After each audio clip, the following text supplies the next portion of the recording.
Have you ever had the feeling that you were being observed? Well, I'm observing you. Who are you and what are you observing? Well, I'm a part of you, and I'm observing the traps that you tend to fall in. Traps? Do you remember the Facing Human Wrongs course you took during the summer of 2022? Yeah? The one about navigating paradoxes and complexities of social and global change and all of those trappings along the way? Yeah, I remember. Easier said than done, though. Yeah. So, what are you observing? Well, what can I say? I notice that you've fallen into a trap called, for example, exit fixation, which is where people feel a strong urge to walk out of an existing commitment. For example, when someone realizes that the path they're on is full of paradoxes, contradictions, and complicities, and often their first response is to find an immediate exit in hopes of a more fulfilling or more innocent alternative, or maybe even an ideal community with whom to continue this work. You mean like an escape? Yeah, something like that.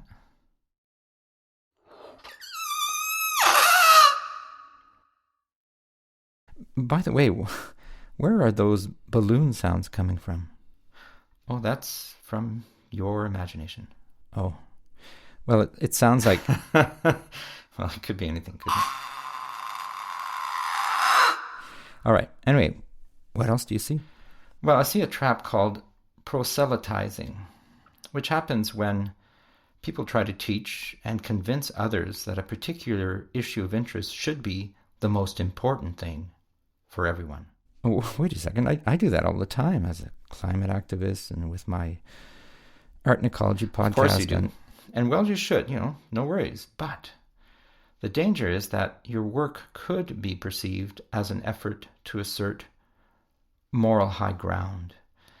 And while this trap may be driven by a genuine passion for an issue, and you certainly are passionate about your work, it has the potential to impose onto others in a way that does not respect their own unlearning journey, and often actually has the opposite effect, pushing people away rather than inviting them in.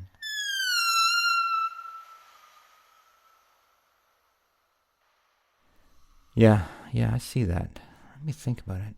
Sure, and when this trap occurs, it can be useful to ask, for example, why do I need to teach or convince or inspire others about my learning experience? Where is this perceived need stemming from? And if you really feel you need to bring something to the attention of others, maybe you can ask yourself, what is the most pedagogically responsible and effective way to do so that your message can land? All right. What else? I also see some virtue signaling and self-righteousness trappings in you, which is when you assert yourself as having the best, the most righteous, the most critical, the most insightful, the most creative, the most valid, or maybe the most marginalized perspective.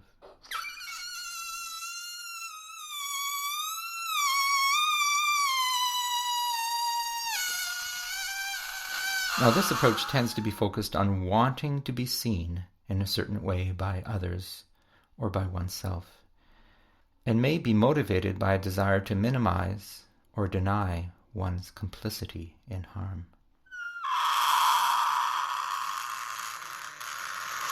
Well, maybe subconsciously, right? But it's kind of a catch-22. More like a labyrinth or a dilemma that you need to sit with. Yeah, you remember Donna Haraway's saying, stay with the trouble, something like that. Can you hear one more trap? Sure. Now, this is a tough one for you. Oh, okay. And I need you to be strong here, okay? Yeah, I'm listening. It's called spiritual bypassing, and it happens when spiritual ideas or practices are used to sidestep, avoid, or escape sitting with analysis of, say, historical or systemic violence, and the difficulties of one's complicity in historic and systemic harm.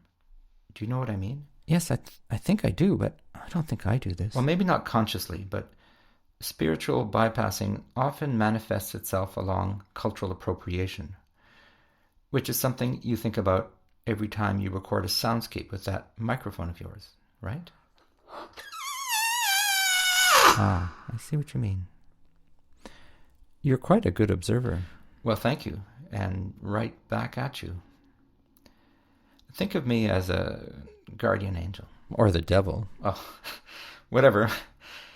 Now, one of the dangers with spiritual bypassing is to project interpretations of oneness that erase realities of historical and systemic inequalities, as well as interpretations of enlightenment that tend to reinforce exceptionalism. And you do tend to do that. Yeah, sure, I do, but it's all part of being an artist, right? True, but that does not necessarily make it right, does it? Something to think about. It's actually a lot to think about, to learn, and to unlearn.